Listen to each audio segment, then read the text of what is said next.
A continuación, Tributación de hoy.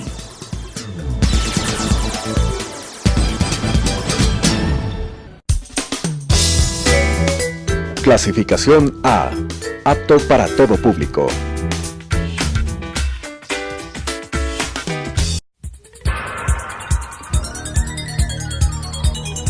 Las opiniones vertidas en este espacio por la producción y dirección del programa son de exclusiva responsabilidad de sus autores y de quienes intervienen en ellos.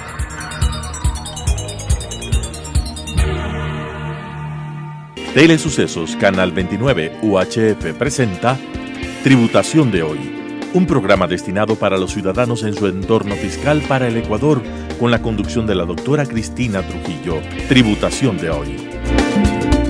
Tributación de hoy, un programa diferente donde abordaremos temas relacionados con el ámbito tributario, laboral, societario y legal, pero sobre todo tendremos la importante presencia de entrevistados que nos ayudarán a comprender el ámbito legal vigente en nuestro país. Como siempre, el día de hoy tengo la grata presencia de contar con uno de los mejores especialistas tributarios del país.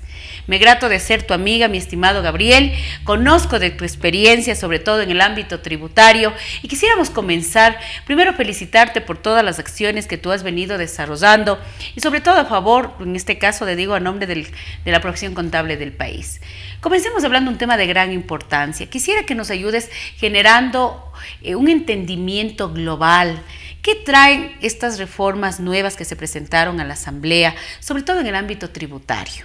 El ámbito tributario que es de gran interés de las personas naturales, de las sociedades, de los empresarios, de la persona común y corriente. Es muchos ámbitos los que se toparon en la ley, pero enfoquémonos en la parte tributaria.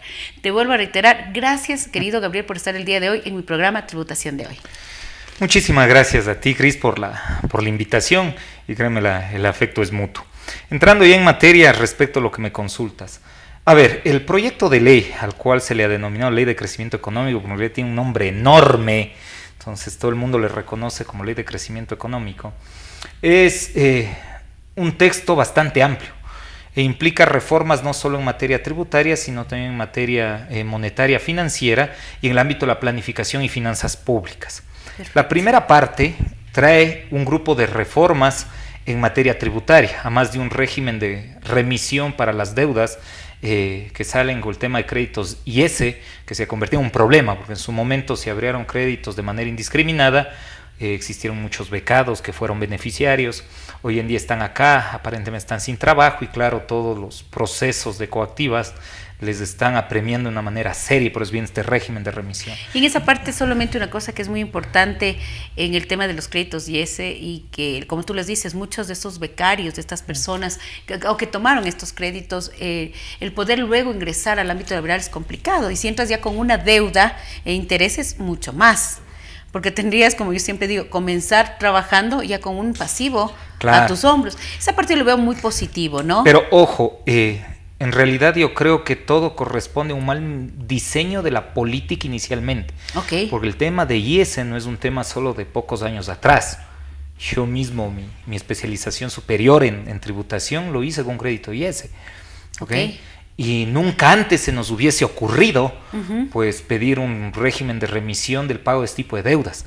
Porque la regla general debe ser la contraria, es decir, si asumes una deuda, tengo que pagarla. Pues uno tiene que aceptar la carga y ser responsable de pagarlo. El problema es que en el diseño de la política del gobierno anterior, creo que previeron muy malos defectos, es decir, la política fue completamente abierta, como obedeció una época de bonanza, se comenzó a sacar el dinero de manera indiscriminada para que mucha gente pueda optar por un sinnúmero de becas internacionales, que está bien. Es apostar correcto. Al talento humano no está mal. ¿Okay? Lo que está mal es no haber previsto en ese diseño de política pública la consecuencia, y es que el ciclo económico cambia al corto tiempo, toda esa gente tenía que volver y necesitábamos haber desarrollado un mercado laboral suficiente para gente de ese nivel, con un nivel salarial que corresponde a ese nivel de educación afuera, porque vinieron con grandes maestrías, con PhDs, doctorados de universidades que están en el escalafón internacional muy bien ubicadas. Entonces, traerlos para recibirlos a un país con un mercado que está en proceso de contracción, donde no hay posibilidad de empleo, que cada vez se está cerrando un poco más las puertas, que ni siquiera el Estado ha tenido ya la capacidad de, a través de la inversión, generar nuevas plazas de empleo.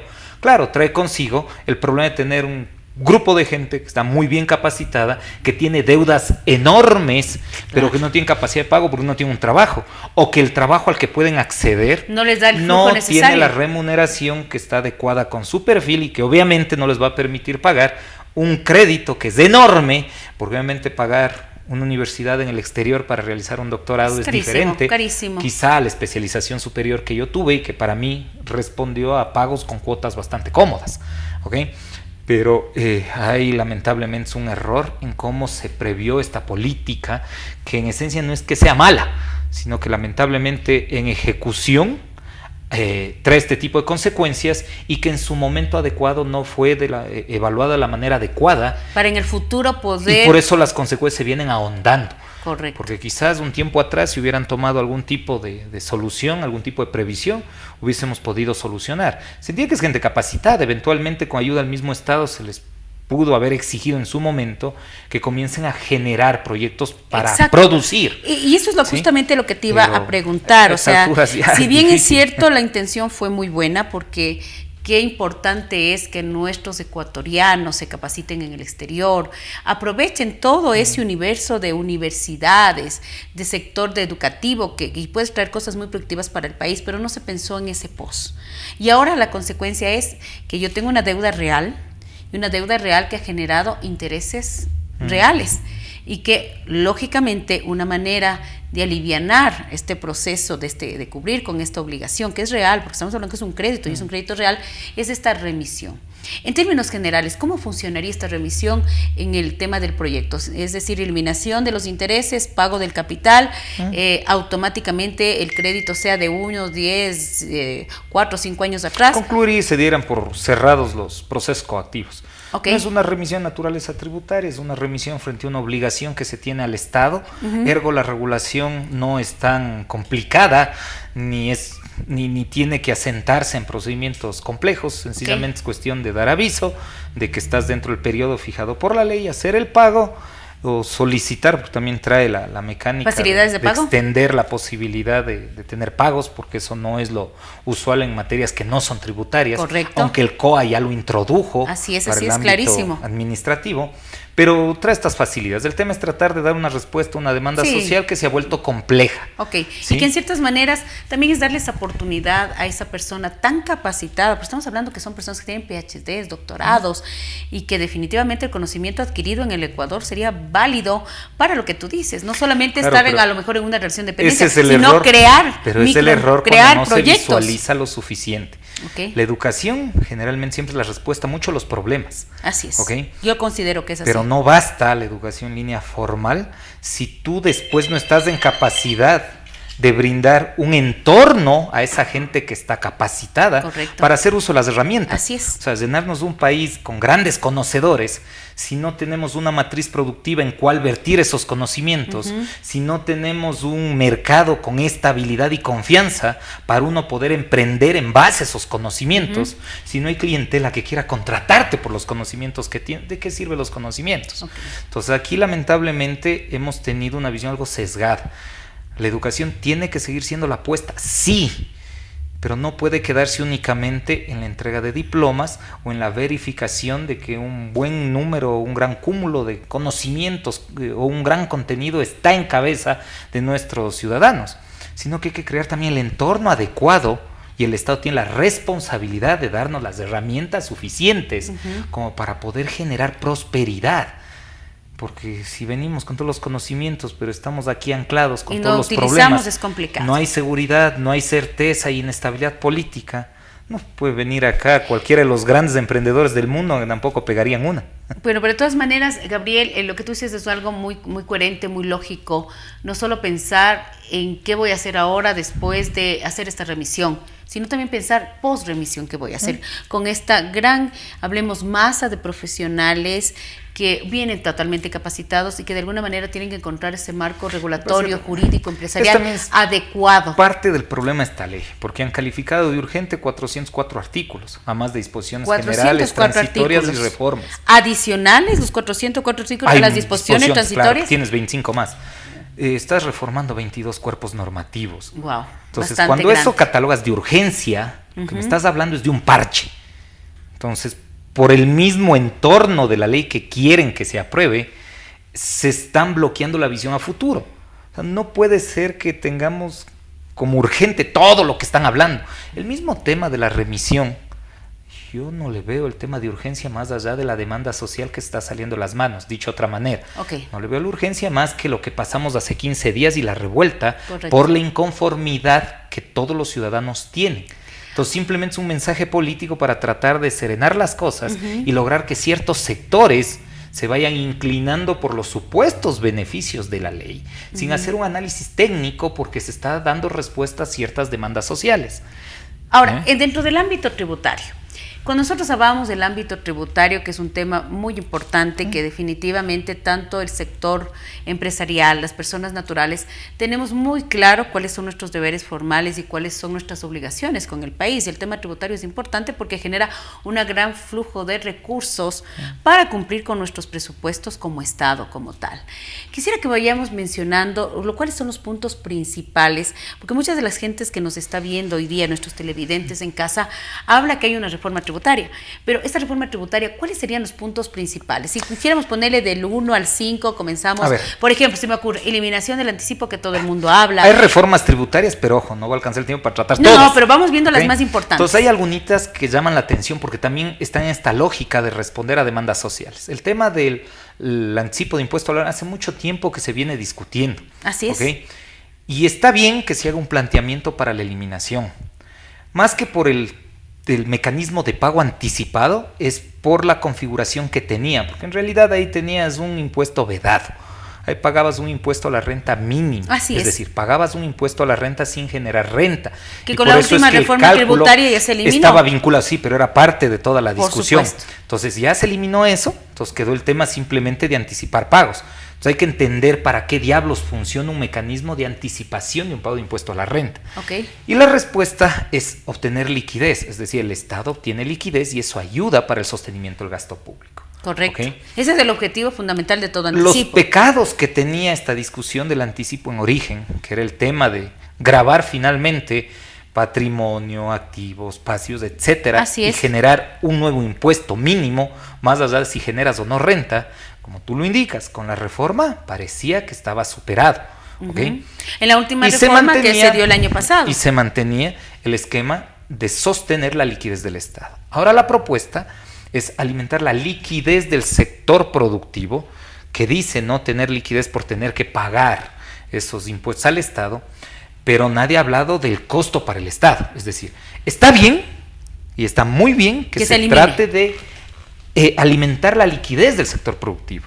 Porque si el sector productivo no mantiene flujos, pues no hay sector productivo, es así de simple. Y esa parte es real, porque cuando nosotros estamos también viendo desde el punto de vista empresarial, el sector productivo necesita liquidez para su día a día, para generar nuevas inversiones, para generar nuevas, hablemos del día de hoy, nuevos proyectos locales e internacionales. El tema de la liquidez es importante. Ni siquiera en lógica de inversión, porque en realidad la liquidez que está pensando a sectores como microempresarios, empresarios para el sostenimiento del flujo normal, el flujo regular, es decir, aparentemente el mensaje que nos da la ley es que no estamos lo suficientemente bien para que el sector productivo ni siquiera pueda mantener un flujo regular y por eso evitamos el que anticipen el pago de impuesto a la renta para que ellos mantengan ese dinero y puedan seguir pagando salarios y a través de los salarios se pueda alimentar una demanda efectiva para sostener un consumo que pueda promover también el ámbito de producción e inversión. Exactamente, o sea, el objetivo de esto es lo que tú dices, crear una liquidez del ya, del inmediato, para cubrir gastos normales, corrientes del día a día,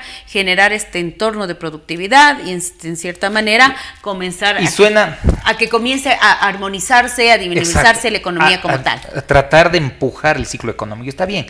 El problema es que no sé si se ha analizado, el costo, porque el costo es liquidez del Estado.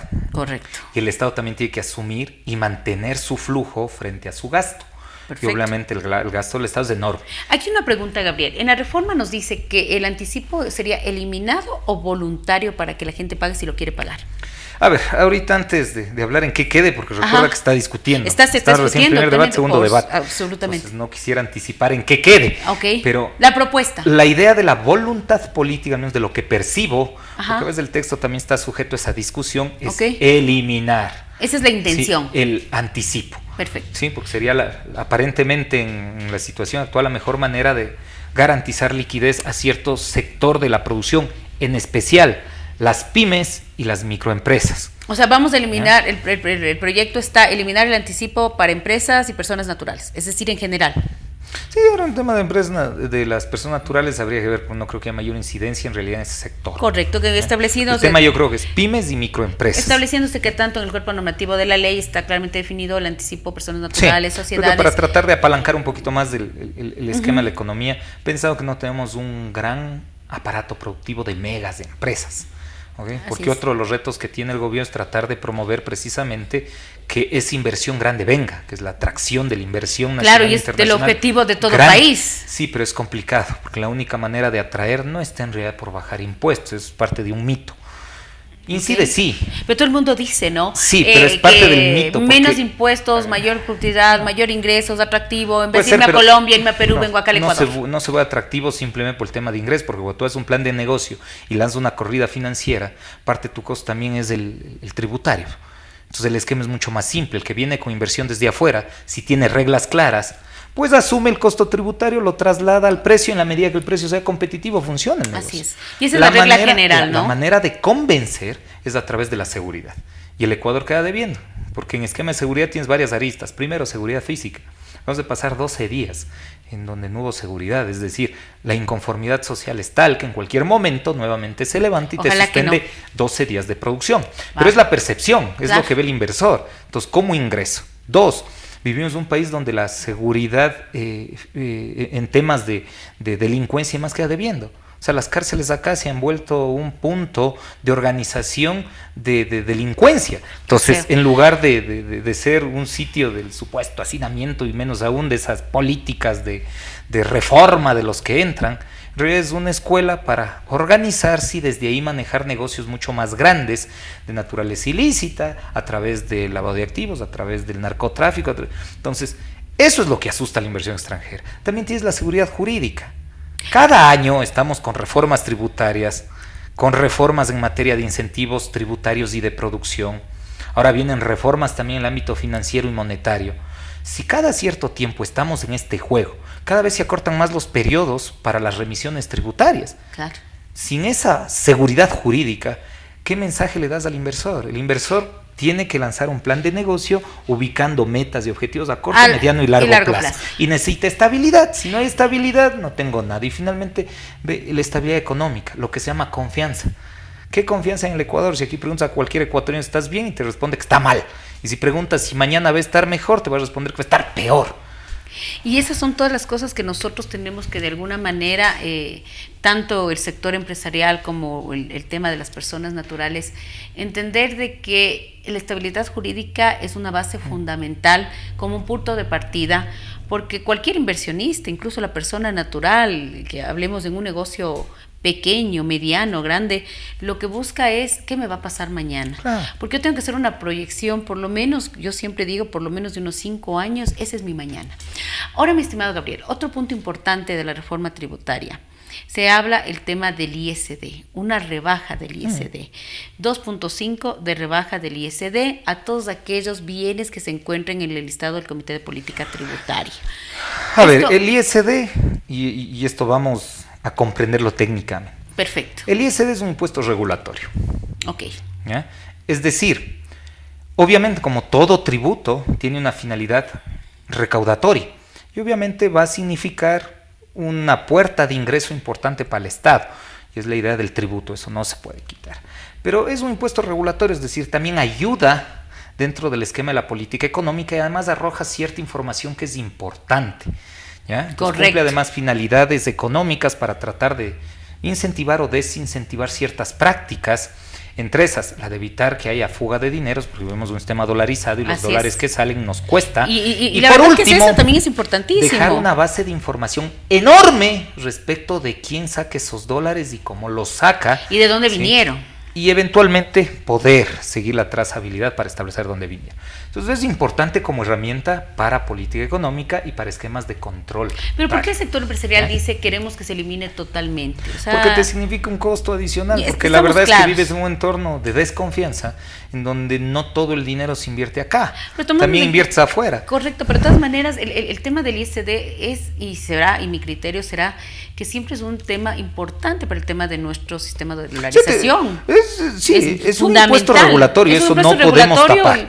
Y eso hay que decirlo con claridad, porque cuando se le ve simplemente desde el ámbito recaudatorio siempre te incomoda. Correcto, pero es un impuesto que tiene algunas cosas importantes. Una herramienta adicional. Ahora, se baja del 5 al 2.5 a determinados bienes, pero se quita el derecho a crédito tributario por lo mismo. Y se queda como un gasto. En cuyo caso pasa a ser en realidad un costo o un gasto. Entonces, sí, cuesta más, al menos antes como crédito tributario cumplía la finalidad de regulatorio, pero podías jugártelo y que no se convierta en una carga. Y que la norma, obviamente la norma tributaria en el tema obviamente de la ley de equidad o en la ley tributaria como tal, nos hablaba claramente cuáles eran estos, o cuáles son, porque todavía la reforma no se ha aprobado, este destino del ISD, o costo y gasto, o crédito tributario, una cuenta por cobrar. Evidentemente el contribuyente tenía esa potestad de escoger de acuerdo a la normativa del ISD.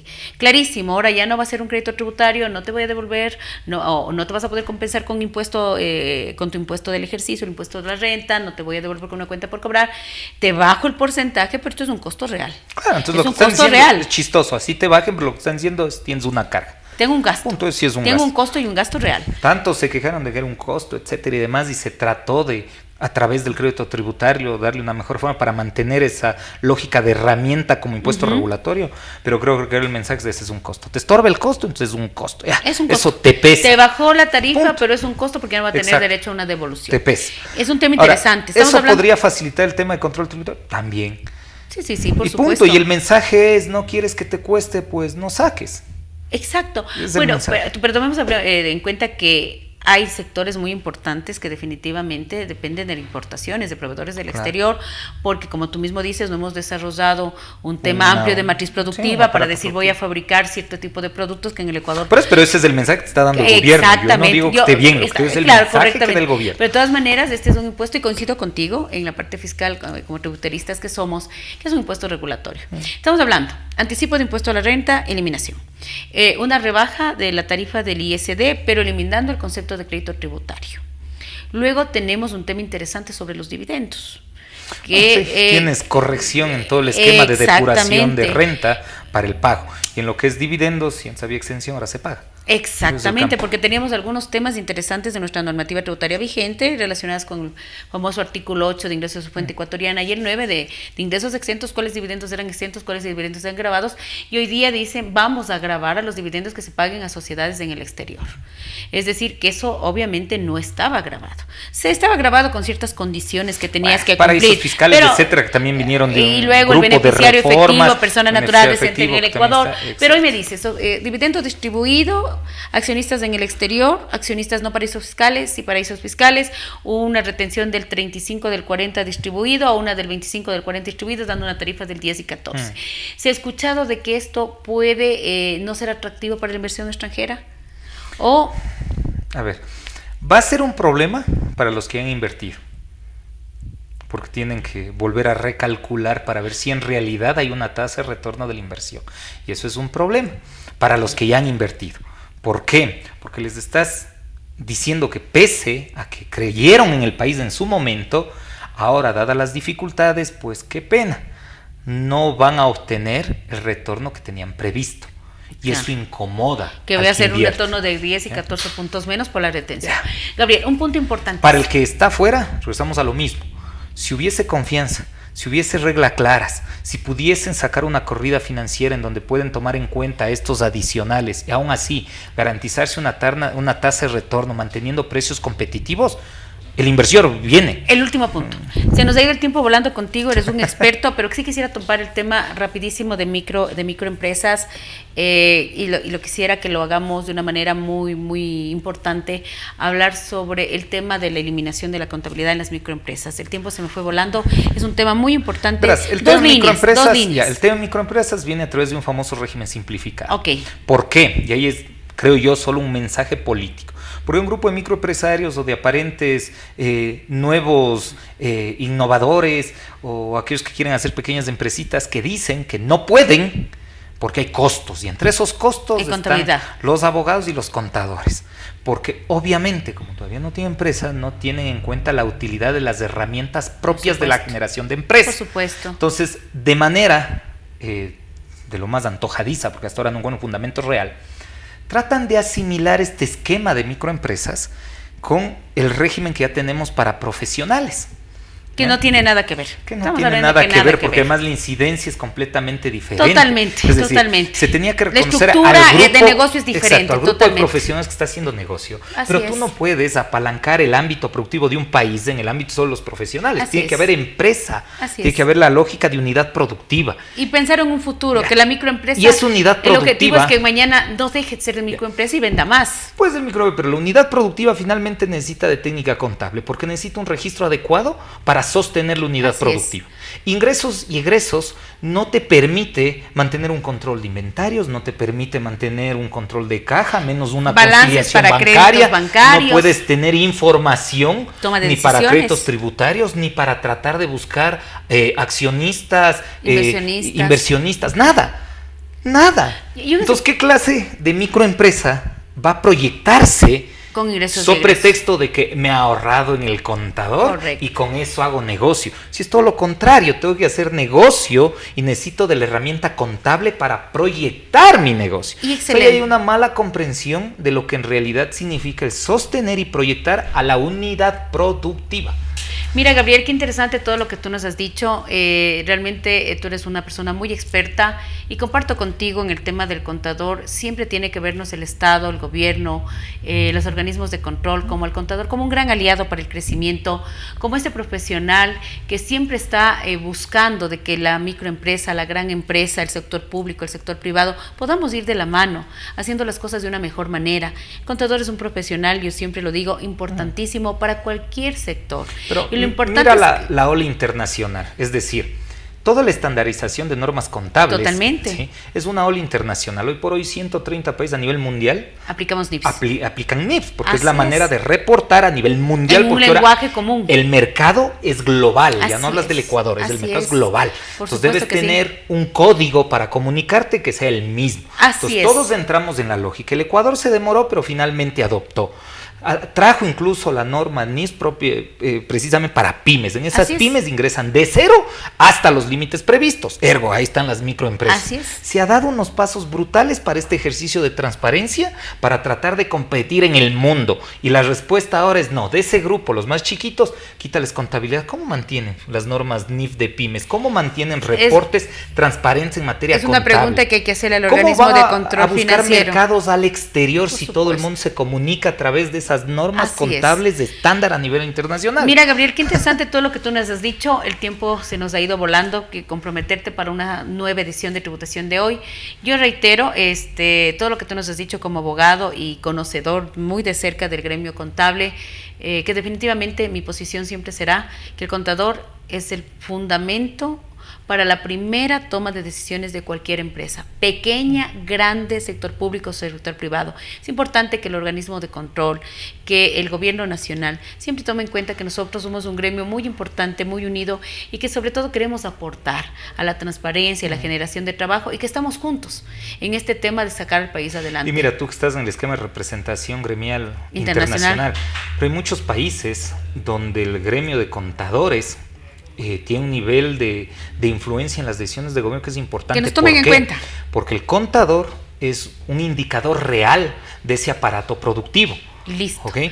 Acá solo se le ha dado el valor desde el aspecto tributario, tratando de quitar el valor técnico contable. Así es. Y hay que eso tratar de capitalizar y fortalecer. Mi estimado Gabriel, quiero agradecerte y para mí, como siempre, es un orgullo tener entrevistados de la talla de nuestro amigo Gabriel Galán y decirles que será conmigo hasta una nueva edición de Tributación de hoy.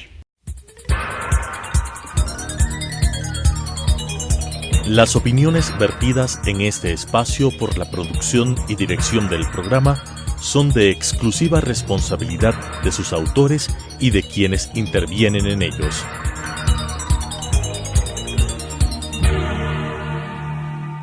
Telesucesos Canal 29 UHF presentó Tributación de hoy, un programa destinado para los ciudadanos en su entorno fiscal para el Ecuador, con la conducción de la doctora Cristina Trujillo. Tributación de hoy.